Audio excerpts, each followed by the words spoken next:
Welcome back to another episode of ChatterBeans. This week's guest is Melissa Power, founder of Cadence Indoor Cycling in North London. Melissa's story isn't your typical fitness journey. After a life-changing accident, indoor cycling became part of her recovery, and eventually the foundation for a business built on substance over style. She's since trained over 800 instructors and is on a mission to make fitness spaces more inclusive, less intimidating, and far more human. We talk spin intimidation, performance fitness culture, motherhood, kindness in business, and why the best coaching often looks boring online, but feels life-changing in the room.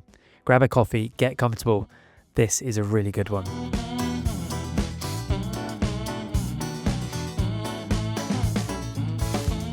Melissa, welcome to ChatterBeans. Thank you so much. How are you? I'm great. I'm having the best time already. That is what I want to hear. Perfect. I'm so pleased that I could get you on the podcast. We were just catching up, actually. We kind of know of each other through various people and had a kind of crossed path. But why don't you tell us, what does life look like for you right now? What do you get up to? Wherever you want to start. Oh, good question. Where do I start? My indoor cycling studio Cadence is like the day-to-day what I do. So I run a studio in North London, in Crouch End / Hornsey. And it's a fantastic studio, opened 2 years ago, coming up to our second year anniversary. Absolutely delighted to get number one in Time Out last year. I know, well done. Thank you. Because we opened and it's just me and my partner that have done everything. We had no investment at all. That's incredible. Thank you. And when you have no investment, you have to decide what you're going to do well.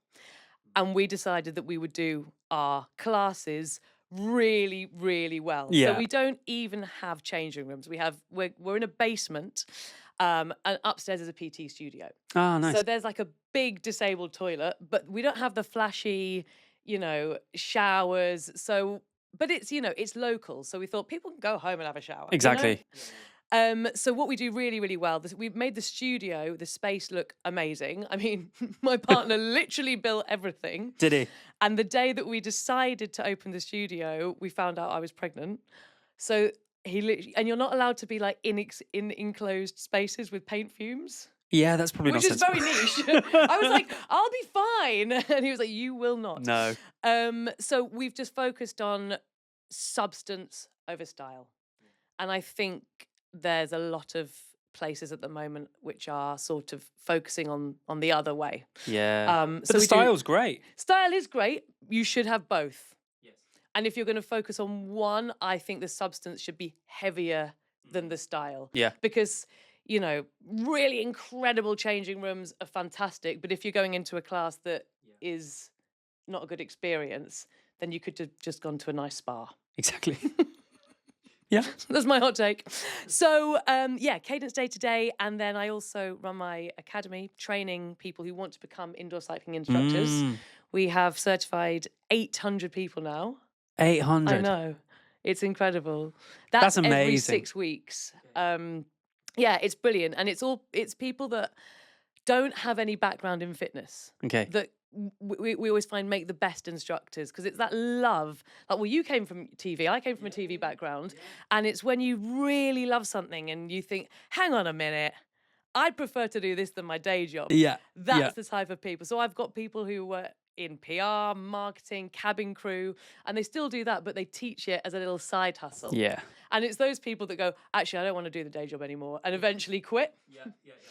And then we've recently, in the last month, launched a YouTube channel. Yeah, how exciting. So it's quite busy. Yeah. How do you fit it all in? I don't know is a good question. There's not much time left. YouTube is taking up a lot of time, but it's really good because I wanted to bring my brand of indoor cycling, like Pitbull, worldwide. And YouTube seemed the best way to do it. Yeah. So that's I love the day to day. I love that. And how long have you been doing indoor cycling, teaching? Nearly 20 years. 20 years. I know. Where did the passion come from? Well, I got run over, basically. So I was never into fitness at all. Okay. Went to school in Camden in North London. We would bunk off PE every week, and we would go down and hang outside Costa Coffee. Amazing. And so I remember one parents' evening, we got to the PE teacher, and she was like, "Yep, Melissa is fantastic." And we left, so my parents were like, "She's got no idea who you are." So I wasn't interested in fitness at all. I was cycling to and from my job in TV. Yeah. And I got hit by a car at 50 miles an hour. Really bad. Broke my leg, broke my arm. They thought I'd broken my back. And was in hospital for ages, and then was recovering for ages, physically and mentally, because I was terrified to cross roads. I was I bet. terrified to like even go out. At the time, I would have been like very early 20s. And my mates were like going out, but I think it's because it was so unexpected. I think you then think, well, what else could happen? And I started going to the gym because I was recommended rehab for my leg and my arm as indoor cycling. Never done it before. And I started doing these classes. And at the time, I was living in Manchester. And I think it was a David Lloyd gym at the top of Canal Street. Oh, yeah. And I don't know what, or maybe it was a Bannatyne's. I can't even remember what it was. I think it changed hands about 5 times. But I remember doing these classes and thinking, this could be really good. Yeah. Because at the time, it wasn't like it is now. It was kind of, very much wheeling the bikes into the middle of the room. Yeah. Community vibes. Yeah, I know. And I was thinking, because the instructors, they clearly had no training, and they'd just gone, chuck you on a bike, here you go. I think they were like PTs right back then in the gym that would just Totally. be asked to teach a class. Totally. And I think when I heard someone's playlist for the 17th time, I thought, hang on a minute, this guy could give it a try. And it turns out this guy could. So I got certified, and it went from there. I did it alongside my day job for a while. Okay. And at this point, I'd moved back down to London, and I was teaching, every dark basement that you can think of, I've taught in there. I've taught in boutiques, I've taught in bike shops, I've taught in like incredibly niche members clubs. I've taught everywhere. And and then I kind of started to notice that the standard of teaching was definitely not uniform. And there were teachers that, I was master trainer a couple places, and people be coming to my classes and then massively dropping off for the other classes, or I'd be auditioning people and seeing, wow, these people are coming to auditions not even knowing, what RPM means. Yeah. And so at that point, I launched my academy because I thought, let's give Very them good. the knowledge. Yeah.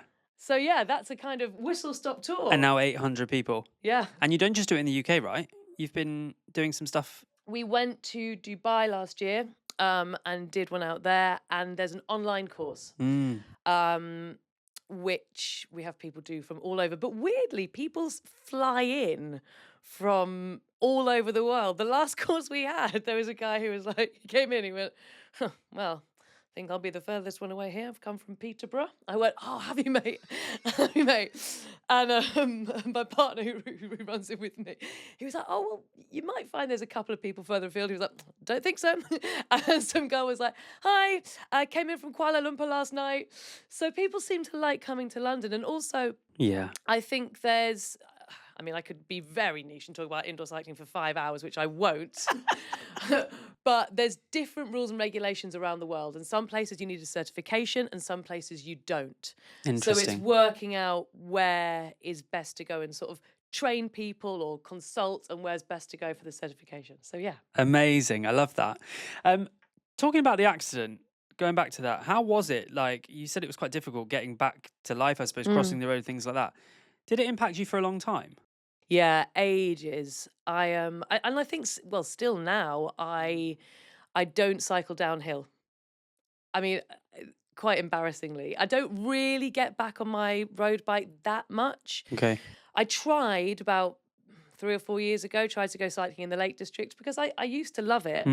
But I'm terrified of going downhill. And there are a lot of hills in the Lake District. So I'd be wheeling my bike down the hill and cycling it up. And people would be looking like, what is Not the usual happening? way. I was thinking I should write a book about the little cyclist that wouldn't go downhill. You can tell I have a 1-year-old. But yeah, it impacted me for a long time. And that's why I moved and sort of saw the huge benefits of indoor cycling versus outdoor cycling, Mm. especially when it came to gender as well. And I was talking, I did a sort of a chat with Cycling Weekly, and they were saying, hey, how can we get more women into outdoor riding? And I just went, hang on, I don't think we should. What? Yeah, why? Why? Why Why? are you aiming for that? Yeah. Because I mean, there is that typical conversation about, the typical guy who likes to go off and play golf for 5 hours at the weekend. And it's the same with cycling. If you're going to go off and cycle, it's a 5 hour. Yes. And lots of, women or people in female roles don't have the time to do that. Yeah. And for me, discovering indoor cycling was a way to kind of get that hit and that kick without having to go back on the road. Exactly. But yeah, it was definitely, and even now I think there's elements of anxiety where I'll be crossing a road, or I'll be sort of go like that, and like I'm a terrible passenger in a car because bet. because the way it happened was somebody was coming over a hill, I was going down the hill, and they came over it so fast they didn't see me change lanes, so they slammed into the back of me. So I'm now very wary of people changing lanes. I know that sounds so silly, yeah. but if especially on a motorway, I'll be like, whoa, whoa, whoa, whoa, whoa. And I had 20 lessons and I couldn't, so I can't drive. I remember my driving instructor said, oh, now we're going to third gear. And I said, I don't think so. I don't think I can get. I'm so sorry, sweetheart. Oh, I can't go no. into third gear. Well, I suppose living in London, though, maybe You don't need to. It also made me incredibly hot and sweaty. Yeah. Like, We don't need that. I was learning in January, and I think at one point I was almost in a bikini because I was like, I'm sweating so much. Take it all the off. windows were down. I was sweat pouring down me. And my instructor was there in like 5 coats and 3 hats. Go. Blown through. Yeah, literally. I can just picture it. So you've got a 1-year-old. Yeah. Have you got more than one child? No, just one. First. No. That was your first. And only. Wow. And only. Yeah. I Very wanted I wanted a child for years and years and years. And, Yeah. But me and my partner, we were kind of very clear that we did want one. She's fantastic, the best thing in the world. And I think there's what I found quite interesting since I've had her is that people want to shoehorn you into a mama role, which is not me. And that's the vibe I get. It's absolutely not you. I cannot tell you the joy that she brings me. That child is the light, the apple of my. But there is an element where I don't want to talk about what she's eaten to my partner. Yeah. I don't want to talk about that to you or anyone else. Yeah. Do you know what I mean? And I think, especially when she was born, people going, "How's mama life?" I'd be like, it's great. I mean, she's a potato at the moment. Do you know what I mean? But I think, and also because I went back to work after 6 weeks, I didn't have that kind of NCT or that kind of group of mums that I hung out with, which there's elements of that which is really sad, but also when you're running a lot of businesses, you just have to get back to it in the business. And I think she fits into our life beautifully. And I think that's the key to it, not changing too much. I remember people used to say to us, like, just before she was born, "Oh, you excited?" But we opened Cadence at a very similar time, and we'd be like, yeah, the lights have gone in, And I think it's hard because, you want to say to people, I love that child so much that I could sit here and show you 2,034 photos of her. Literally. Probably in the same position. Yeah. But you're going to find that intensely boring. Do you know what? Looking at photos of other people's children is only fun up to a point. Yeah, 1 or 2 is, cool. Yeah, she looks good. But I think there are lots of very interesting things to talk about, of which she is one. Yes. And I think sometimes the focus is just on your child. And I think that there can be lots of conversations around that. Yeah. It's quite refreshing to hear that, actually. And I hope people relate to it because, yeah, you have a business, you've got many businesses, right? So it's good to know that you're not just kind of at home full time, Yeah. being mum. Like, that's not your only job. No, exactly. I mean, between the hours of 5:30 and 8 o'clock, yeah. Yeah, exactly. She's in nursery a few days a week, which makes it so much easier because when you're working from home, you cannot, it's impossible. Yeah. You're like, please stop licking the plugs. Let me send this email. She fell down 3 stairs this morning head first. Oh, no. And you can give all the attention you want and they will still Exactly. try and kamikaze themselves everywhere. Amazing. So getting back on the bike after Yes. 6 weeks, how was that? Because it was 6 weeks since she'd given birth, but had Yes. you been off it a bit before that as well? For 3 days. But I was so bored being pregnant. It's intensely boring. And Hence just one. yeah, I didn't do well as a pregnant person. Some people embrace it and some people find it, a little bit more tricky. And I think when you're very, very active and your body is doing things that you don't understand and, it's very hard to do what you normally do, that it feels difficult. And like also people, treat you very differently. And so I was kind of like, well, there's not much I can do except for work, especially like when you get into the last trimester and I won't go into the details, but so I taught and then my partner was like, right, I think, she's due on the 4th. Let's just do your last double on the Saturday. And I was like, no. And he was like, no. If you did have her on the bike, it'd be great for PR, but it has to come. So, but because I taught right up until giving birth, it meant it was much easier. And we have had so many pregnant women who have come to Cadence and literally done it right because it's the safest form of exercise when you are pregnant. Taught safely, which I bang on about the whole time. And if you're teaching at the right cadences, the right RPMs, if you're not doing ridiculous choreography, if you're not putting yourself at risk, then it's so safe. It's safe on your joints. You can take it at your own pace. It's better even than walking because there comes a point when you're pregnant and you're trying to walk and the baby's sitting on all sorts of things that you just can't. Yeah. And I think, because I taught right up into it, it allowed me to get back on the bike so quickly.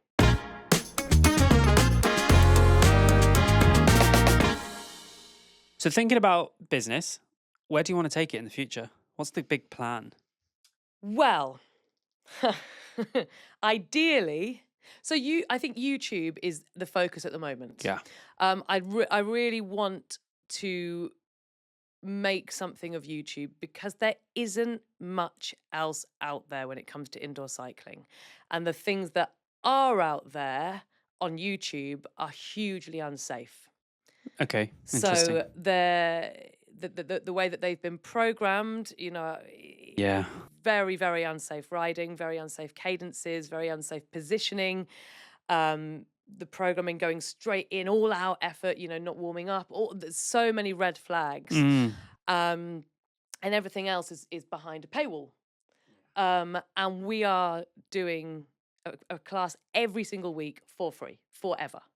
That's great. As long as I've forever. Got legs, we will do that. I hope that doesn't age badly. And what I really want to do is because there is so much, and you work in the industry as well. There is so much hatred towards indoor cycling and what I've coined as spintimidation. And when we were opening Cadence, the amount of people that said to me, oh God, I hate spin. You'll never get me there. Which at first I thought was really rude because I was like, hang on, if you were, like opening a bakery, I wouldn't be like, hey, I hate cakes. Yeah, literally. I mean, no one does, but I'm not coming to you. Some people just don't think when they speak. But and then I thought, I agree with you because I know exactly what you're talking about. And I hate that spin too. Okay. And if you've walked into a room as a, let's say, woman who has never done indoor cycling before, early 30s, late 30s, 40s, 20s, doesn't matter. You walk into a room and there's anything between 50 and 80 bikes. There is no one there to set up your bike. There is no one there to clip you in.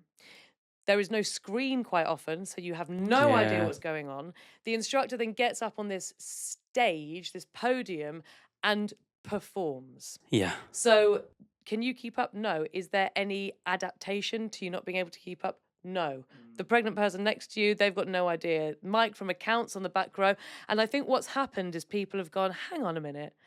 If I'm paying all this money, I don't want to go to a class where I feel completely intimidated Yeah. and the instructor has performed. Yeah.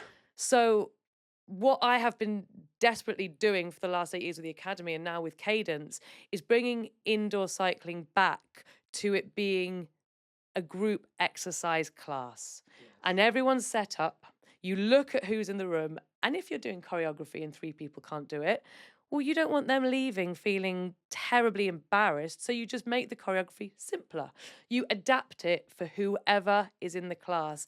And I can completely understand. And it's getting more, there's a side of indoor cycling which is getting more and more ridiculous. And I must get sent, I'm not even joking, 15 messages a day from people going, have you seen this? Have you seen this in China with the fireworks, with the one-legged cycling? Oh, yeah. And I'm like, this is just doing, it's making our job harder and harder and harder because people are seeing this. And when indoor cycling is done well, it doesn't have to be boring. Classes can still be hugely exciting, but in a way that you can make it accessible for, the 6 20-year-olds in the front row, but also the 3 blokes in the back who, can't, because if you look at physiology and some of them being top heavier, you can't do things that, so yeah, I suppose to answer your question, I want to spread the gospel and tell everyone, come to indoor cycling because it's amazing. And I'm trying to do that through YouTube.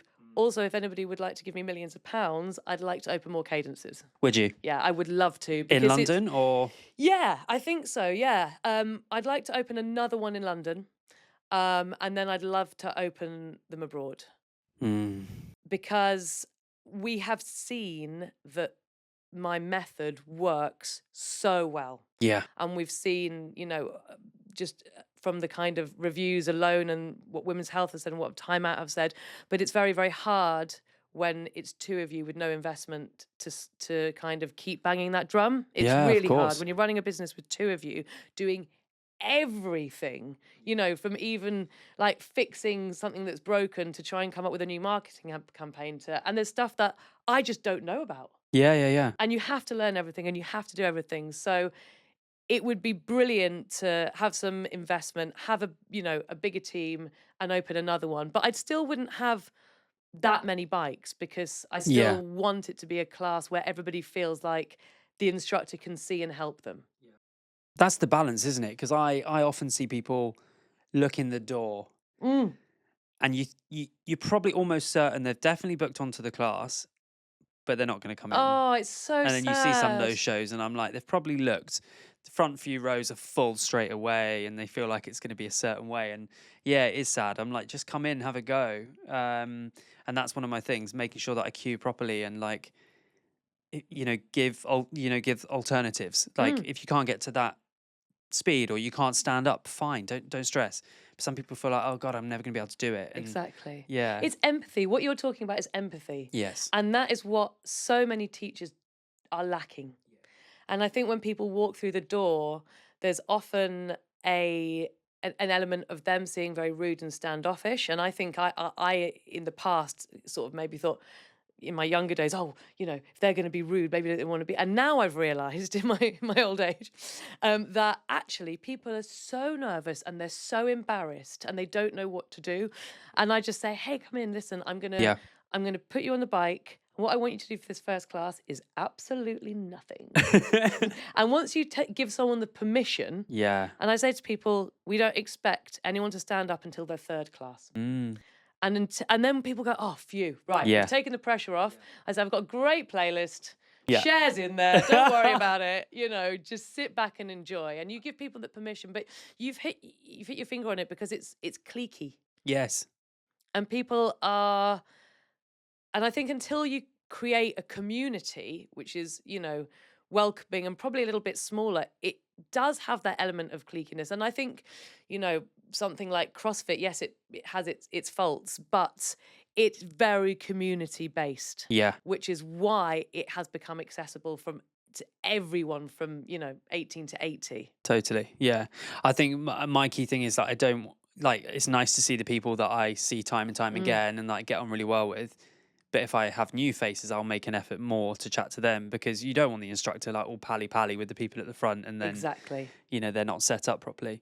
Oh well, I wish you all the best. Oh, thanks. I hope you do make it abroad. It's Oh, quite thank exciting. You're coming with me, baby. There we are. Well, I've got a plan to move to Canada in a few years, so you never have know. you? Yeah, we want to go and have a baby and surrogacy. Oh, That's our plan. Okay, I'll follow you there and open a There we studio are. then. There we are. I think just on that, it's such a risk. It must be it's your brand, it's your thing. I guess when you open more and more, you need to make sure it's exactly the same. And this is what we see with, I think, particularly gyms. When they get too big too quickly, you lose the standard, you lose the kind of thing that it was. Completely. And there's two ways of doing that, which is one is to franchise. Yeah. And I think if you franchise, you have slightly more control because you have that rule book. It has to be done this way. Yeah. These are the cadences you have to ride at. Yeah. This is the format you have to adhere to. And you have a franchising team that go and make sure that's happened. I mean, yes, it comes with other kind of risks, but I think if I just opened 10 and didn't have all of those franchise rules in place, it's much harder, because then you end up saying, okay, I'm going to have a master trainer here, I'm going to have a master trainer here, that trainer leaves and someone else comes in, and slowly what happens is it dilutes. Definitely. Or people don't care as much. Yeah. And the thing that makes good instructors and a good team is having people that care and want to be there. Yeah. A little poem for you there. I like it. Our team is at Cadence these people that I would do anything for them, and I know they would do anything for us. Yeah. And I've always sort of pioneered for instructors to be paid well, because when I was coming up through the ranks, there was some terrible pay on offer. Well, this is the problem as well, right? And if you pay people pennies, then they don't want to show up, or they'll get cover, or they won't feel valued. And I think when you treat people well and you pay them well, and you're literally at the other end of a phone, or you're in their classes. I go to my own classes because I love them so much. Yeah, exactly. And we've got a class called Zones, which is all about metrics. Nice. So I went yesterday. This is very niche. I put my FTP too high and it was game over. But I love going to the classes, and you're right, exactly. If you open too many, too fast, what happens is it becomes diluted. Yeah. Yeah, exactly. And you can't put the controls in and check check that it's doing it right. So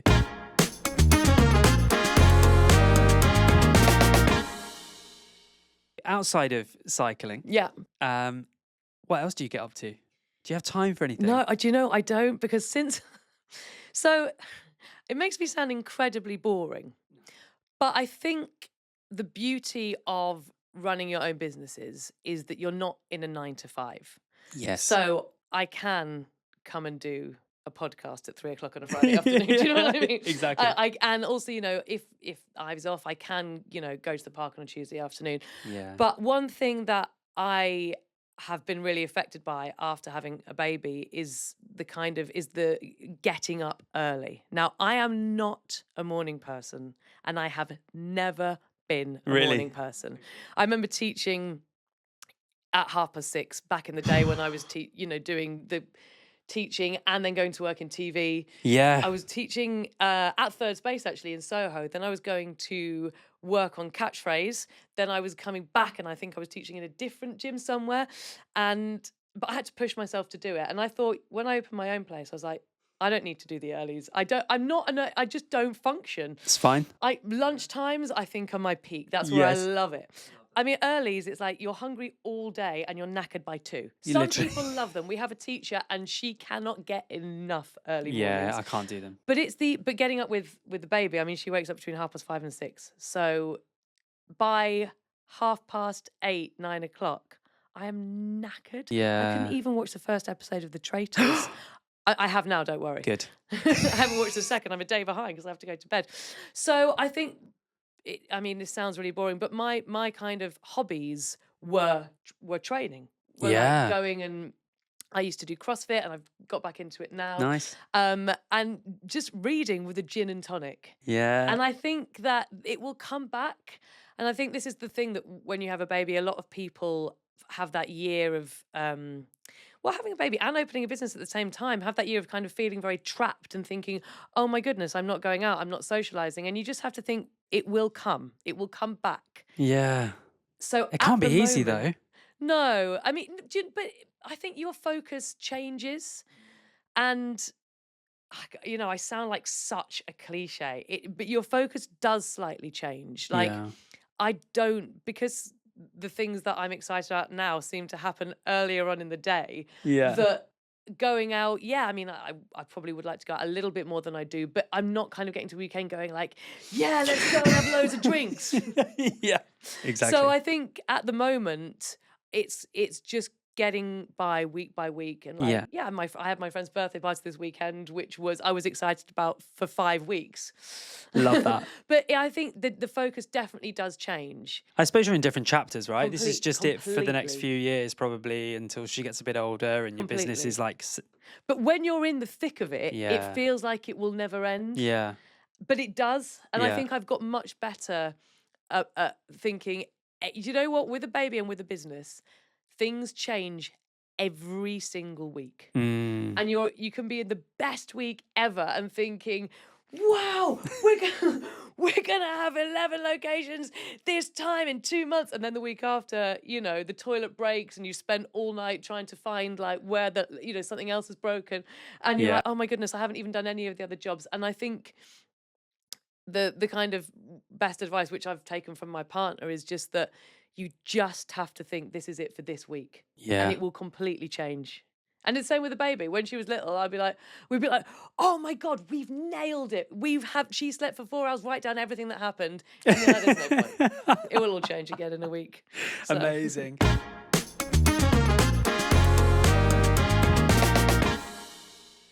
So thinking about the energy levels then, do you like coffee? Yeah. Yeah? Yeah. Do you live on coffee? I've put a max of 3 a day. 3's quite a lot, isn't it? Is it? Well, do you know what? People will say, yeah, because I'm 3 a day usually. Yeah, but the was thing is, when 5. you wake up at 5:30, so you have one at 6. Yeah. Then I have one with breakfast. Yeah. And then I have a little after lunch. Totally. What's I'm the totally prob? with. Yeah, exactly. What's your go-to coffee order?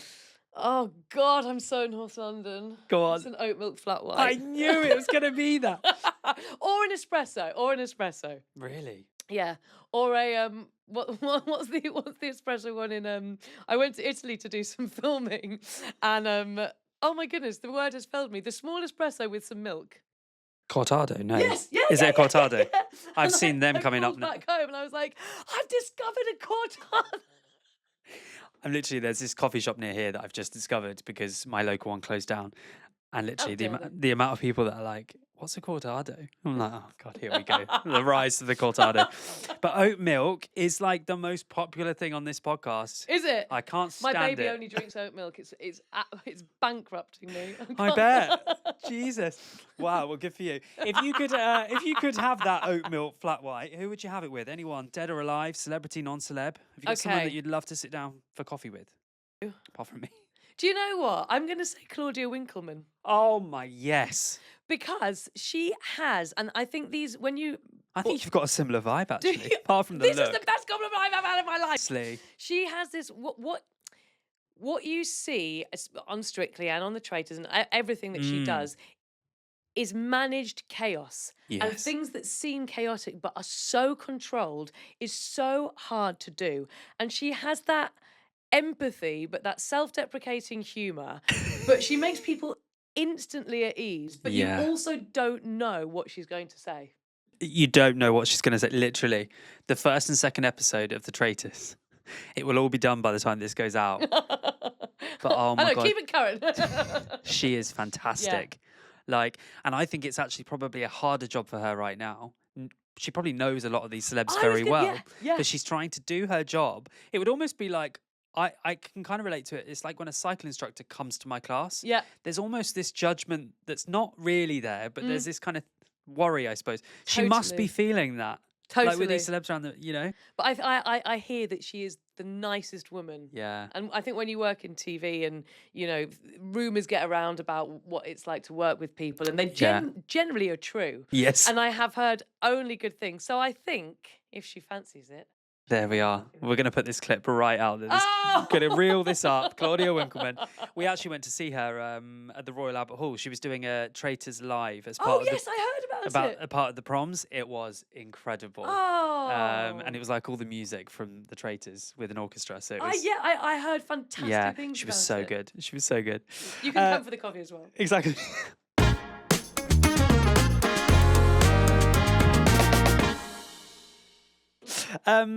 So any life lessons, big bits of advice that you'd love to share that's kind of stuck with you on your journey? Yes. So I think firstly I'd say, and this is a really, really tough one to stick to, is don't be pulled in different directions. Don't go gimmicky. Don't do things for Instagram. Don't do things because they look good. Stick to your guns. And that is what will hopefully get you to where you want to go, that authenticity. And I think at the moment, authenticity is very, very hard. And, I don't want to go negative, but it feels very scary at the moment with AI and everything being online and everyone trying to make it as a content creator. And, hearing people at school at the moment go, I don't know what I'm going to do with my life because I'm not very good on those platforms. And you think, oh, but I think if you have a skill, it's to stick to that skill and try and use that skill. And also, it's to understand that most people are very, very grumpy and to treat them with bucket loads of kindness. That's one thing that I have learned in business, is that people, I don't know why, a lot of people are already kind of, they have their hackles up. Their hackles, is that the right word? I think so. We'll go with it. We'll go with that. I think a lot of people, they kind of go, well, I wanted to do, and you just go, it's fine, we'll make it work. Yeah. So I think it's to not react to that. And it's taken me a long time to kind of not to react to an angry email with an angry email. Yeah. And my partner is very good at saying, kill them with kindness. Yes. That is such a good bit of advice. It takes a lot of learning, that one. Yeah, it does. I'm just thinking about the AI stuff because it's come up a lot on this season. Really? Yeah, we had earlier in the season, we had a psychotherapist that's all about AI, and our attention spans in general are just shrinking because of social media, scrolling, things like that. And it kind of relates back to teaching indoor cycle. Like, you see so many videos on TikTok. There's one in particular that I'm thinking about, this instructor. She's like dancing around the studio and everyone's just bouncing on one leg. And I'm like, it's just mental. But then people try to do better or whatever. And there's this it's not the skill. No. Like you Well, said. there's performing for TikTok and there's performing for Instagram, and then there's a good class. And we always say at Cadence, our classes look terrible on social media because they are really, really good classes. Yeah. We're not doing the Macarena. We're not doing one-legged cycling. Yeah. Where, yes, there's vibes and there's choreo, but essentially, there's a huge amount of coaching in there, of power in there, of getting people to hit zones that they didn't know they could. To how can I get someone to hit a what output they couldn't? How can I coach someone up this hill? How can I bring in VO2 max training cleverly so people do it without being scared of it? And what that ends up looking like is people all standing up and climbing up a hill, which looks incredibly boring. Yeah. But sort of to circle back, that's why people aren't going to classes, because they're peeking in the door and thinking, oh, I saw something on TikTok and I don't want to do that. And it's the same, with a lot of other group exercise. If you're teaching a really good strength class, a lot of it is just going to be going around correcting people and, and that looks how people aren't watching that. But the good coaching, the best coaching looks the worst on social media. Yeah, I really love that, because I think it also relates into something that also comes up all the time, is imposter syndrome. And a lot of instructors have imposter syndrome because they see stuff on social media as well. So when they feel that they're teaching properly, but they're not necessarily the entertainer, they have imposter. Exactly. And I feel right. people get into it because of the ego and they want to be an entertainer with the mic and their playlist. That is part of it, but it's not the main That's part. Yes, Do you know that's what I the mean? fifth slice of the pie. This is one of the first things I teach in my course, the 5 qualities that make a good instructor. And that's the last one. Yeah. You have to be able to hold a room, but by far and above, you have to be a coach and you have to have that empathy and you have to be able to. And those people also, they're only sticking in the job for 6 months before they take another job. And it's not a career, it's a fleeting opportunity to showcase their talent on a different type of stage. Yeah. And indoor cycling is the only type of group exercise that has become performative. Yes. And you wouldn't have any other class. Like, you wouldn't get your boxing class and the instructor going, hang on, I'm just going to spar over here for an hour if you guys can watch. Because you'd be like, hang on, mate. I spent good dollar bill on this. You're meant to be teaching me. And I don't know why we've let that happen. And the industry is on tenterhooks, and it's like if we can steer it back the other way, we can catch it and we can get everybody back involved. And I think people are now, they are becoming wary. And I've had a few comments recently on Instagram with people going, I think it was on a post that I commented on. Everyone was going, indoor cycling, it's fading into the background because people are scared of their knees. They don't want. And I was like, yes, no, absolutely. That indoor cycling should be fading into the background. That kind of double time out the saddle, because people do want to hang on to their knees. Yeah, exactly. And it's I think there's 2 different types of indoor cycling, which is the hypey TikTok stuff and the real coaching for longevity, and we just need to keep banging on that drum. I do feel like we're slowly getting back there, though, to actual health, long-term health and fitness. So people are trying to find things that are better for our bodies, right? So actually that gimmick stuff doesn't seem, I don't know, I feel like it's fading away. I hope so. Yeah, maybe that's just me.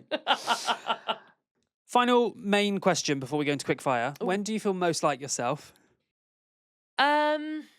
Did you hear my tummy then? Try to answer. I did. Here, apparently, according to my body. Amazing. At home, on the sofa, in the evening, when I've got my packet of mini cheddars and a gin and tonic, and I've just finished a playlist, and my partner's come in the room, and before we eat, we have a little chat, or we just, sometimes you go, have you just been talking for 4 hours? Me too. Let's just sit. And like, I think that is the point where you're, where you can really just think, oh my God. Because yes, it's sort of partly when I'm teaching, but also there is a slight element of performance, and you are kind of doctoring what you say. So I would say at that point. Yeah, and I don't think there's anything wrong. We sit and watch TV for a good couple of hours every night, and some people say, oh, it's a sign of a bad relationship. No, if you've spoken all day, every day with people, I think it's okay just to have your own space. I think the sign of a good relationship is being able to do that. If you're thinking, I've got to sit down and speak for an hour, then there is no comfort, there's no security there. No, exactly. To be able to sit and not speak, that's the security.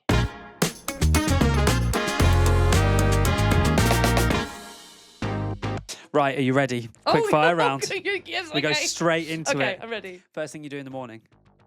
I put my thermal leggings on. Wow. I lay them out by the bed. Oh my God, that's amazing. Oh, God. That is the best answer I've Should ever. I just leave now? I'm so embarrassed. I should have said, like, have a smoothie. We are not editing that out. And I always say, like, if you need anything, take it out. No. If you were to pack a bag right now, where are you going? Where would I like to go? Yeah, I suppose. Oh, God, to the Caribbean, please. Yeah? There's a place in the Caribbean called Anne's Chastenay. It's a hotel. And I went there years ago, and it's in St. Lucia. It's the sister hotel to Jade Mountain. I don't know if you've ever heard of Jade Mountain. I have. There's a pool in every room, and there's no walls. It's like one of the best hotels in the world, like literally one of the best hotels. Oh my God. I think it's £10,000 a night. Anyway, Anne's Chastenay is like its little sister that is not, I mean, it's not cheap, but I went there years ago. I would go back there. Yeah. It was incredible. Oh my God, it sounds amazing. One thing that always lifts your mood. Can I say Ivy? Is that really my daughter? No, of course you can. I love that. Yeah, because when everything is like, if you're having a bad day, you cannot You can't you bring should it. hear the way that she says fox. I'm not going to say it on here because it's very rude. I can imagine. Oh, bless her. One habit you swear by? I'd say is that habit? Reading? Yeah. Reading. Because for me, it takes me completely out and I can just sit and read Yeah. and then there's no scrolling. I've really tried to get into reading this year. You want to go with a psychological thriller?